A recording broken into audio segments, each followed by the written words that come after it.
Hey guys, welcome back to brother of Human YouTube channel. So ఈ రోజు ఇదంతా moment తీసుకొని కూర్చున్నా అనుకుంటున్నారా? ఏంటి అంటే యాక్చువల్ గా ఇంటర్నేషనల్ స్టూడెంట్స్ కష్టాలు ఎట్లుంటో మీకు చూపిద్దామని చెప్పేసి వచ్చారనమాట. సో ఎవడు అడిగాడ్రా నిన్ను? ఎవడు అడిగాడ్రా అనమాట. సో షిఫ్ట్ కి ఇంతకు ముందే వెళ్ళొచ్చి అంత సంఘం మొత్తం ముంగడ పెట్టుకొని కూర్చున్నా. ఏం చేద్దాం అనుకుంటున్నా అంటే సాంబార్ చేద్దాం అనుకుంటున్నా. సో మీకు సాంబార్ న్యా స్టైల్లో ఎలా చేస్తారో చూపిద్దామని చెప్పేసి వీడియో తీస్తా. నాలో ఉన్న క్రియేటివిటీ మొత్తం బయటికి తీస్తా, నా తడాకా చూపిస్తా. సో ఫస్ట్ మనకు మెయిన్ గా సాంబార్ కావాల్సింది ఏంటంటే పప్పు. దట్ ఐ థింక్ వాటో వాట్. సో కందిపప్పుని ఇప్పుడే కుక్కర్ లో ఉడకబెట్టేసి పక్కకు పెట్టానమాట. దాని తర్వాత మెయిన్ గా మనకు కావాల్సింది ఏంటంటే సొరకాయ, ఆనపకాయ అంటారు కొంతమంది సొరకాయ అంటారు, టమాటో, ఆనియన్స్.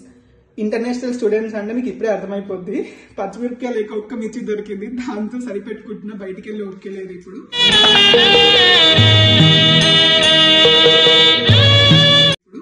దాని తర్వాత ఆలు పీసెస్, చింతపండు రసం, అల్లం ఎల్లిగడ్డ పేస్ట్, కారం, నార్మల్ ఇంకా పోస్ట్ దినుసులు, చక్కెర for taste, sambar powder and salt. So first bowl తీసుకొని స్టవ్ ఆన్ చేసి, ఇంతకుముందు చెప్పడం మర్చిపోయినా ఆయిల్ కూడా కావాలి. సో ఆయిల్ వేసేసుకుందాం. సో నూనె వేడెక్కిపోయింది. సో ఇప్పుడు జీలకర్ర కొంచెం, ఆవాలు కొన్ని.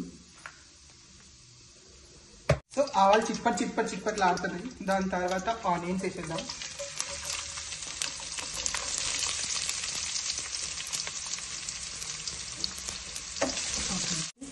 సో ఒక చిన్న టిప్ ఏంటంటే మా మమ్మీ చెప్తూ ఉండేది, ఎప్పుడు వంట చేసినా లో ఫ్లేమ్ లో చేస్తే మంచిగా వస్తుందంట, మాడకుండా. సో నేను అదే ఎప్పుడు వంట చేసినా లో ఫ్లేమ్ లో చేస్తే మంచిగా వస్తుందంట, మాడకుండా. సో నేను అదే పాటిస్తున్నాను. సో ఆనియన్స్ మొత్తం వేగిపోయిన తర్వాత టమాటోస్తో పాటు మనం తీసుకున్న అన్ని కూరగాయలు వేసేద్దాం. దీంట్లో సొరకాయ ముక్కలు, ఉన్న ఒక పచ్చిమిర్చి అండ్ ఆలు.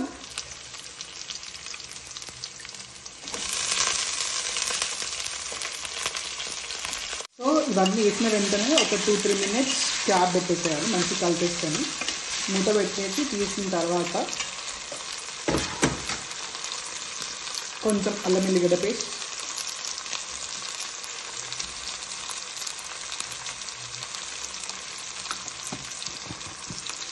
అండ్ కొంచెం ఉప్పు, ఓన్లీ ముక్కలకు పట్టేంత వరకు.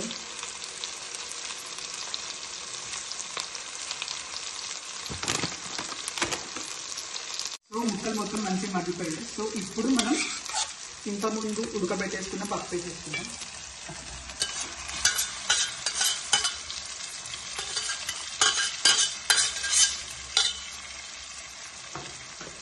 పప్పు వేసిన తర్వాత మొత్తం ఒకసారి మంచిగా కలిపేసుకొని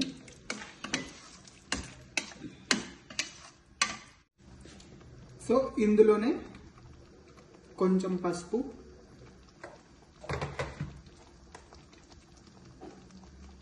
కారం సరిపోయేంత,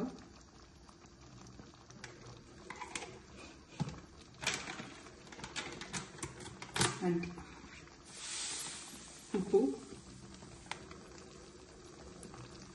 ఇక్కడ ఉప్పు ఏంటంటే ఎంత కుప్పలు వేసినా సరిపోతుంది. సో అందుకే ఇంత ఎక్కువ వేస్తున్నాం. మళ్ళీ ఇంత ఎక్కువ వేస్తున్నాం అనుకుంటున్నాను. ఇది నేను చూడలే. అమ్మ పడవ, అమ్మ నాయన బన్నా కాపాడండి నన్ను. ఓయమ్మ. దాని తర్వాత సాంబార్ మసాలా.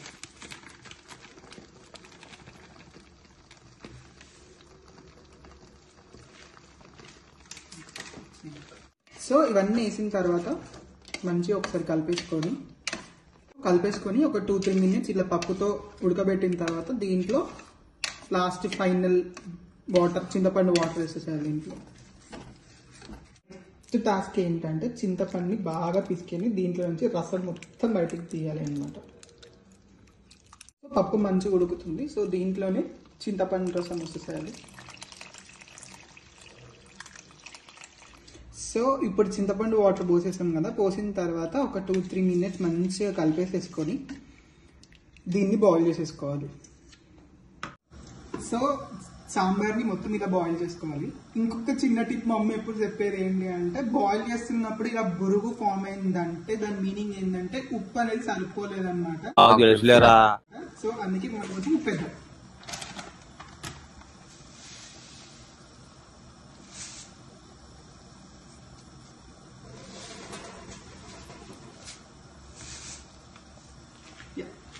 సాంబార్ అనేది ఇలా బుడుక్ బుడుక్ బుడుక్ అని చెప్పేసి బాగా మసిలిపోవాలి. Over action over action over action it అంటున్నావేంట్రా ఓవర్ యాక్షన్ నార్మల్ బాగా మసిలిపోవాలి. మసిలింత వరకు మనం గ్యాప్ లో ఏం చేద్దాం తెలుసా, మా మమ్మీ పంపించిన స్నాక్స్ తినుకుంటూ ఎంజాయ్ చేద్దాం. సాంబార్ మంచి బాయిల్ అవుతుంది. లాస్ట్ టిప్ ఏంటంటే, ఎప్పుడైనా సాంబార్ లో చక్కెర కానీ బెల్లం కానీ వేస్తే ఫ్లేవర్ఫుల్ గా ఉంటుంది. 1 స్పూన్ చక్కెర. ఇలా మంచిగా బాయిల్ అయిన తర్వాత లాస్ట్ కొత్తిమీర వేయాలి. సో నా దగ్గర కొత్తిమీర లేదు, మా రూమ్ లో అక్క ఉంది, అక్క దగ్గరికి వెళ్ళేసి కొత్తిమీర ఉందేమో అడుగుదాం. అక్క కొత్తిమీర ఉందా? లేదు సంతోష్, నా దగ్గర. చూసిరా ఇట్లుంటది బాధ ఇంటర్నేషనల్ స్టూడెంట్స్ తోటి. ఒకటి ఉంటే ఒకటి ఉండదు. సరే తరలే, ఎన్నెన్నో అనుకుంటాం, అన్ని జరుగుతాయి ఏమిటి. దగ్గర కూడా కొత్తిమీర లేదంట. సో ఇంతటితో సమర్పించేసుకుందాం దీన్ని. సో ఫైనల్లీ సాంబార్ అయిపోయింది. నా పెర్ఫార్మెన్స్ మీకు నచ్చినట్టయితే please do like, share and subscribe.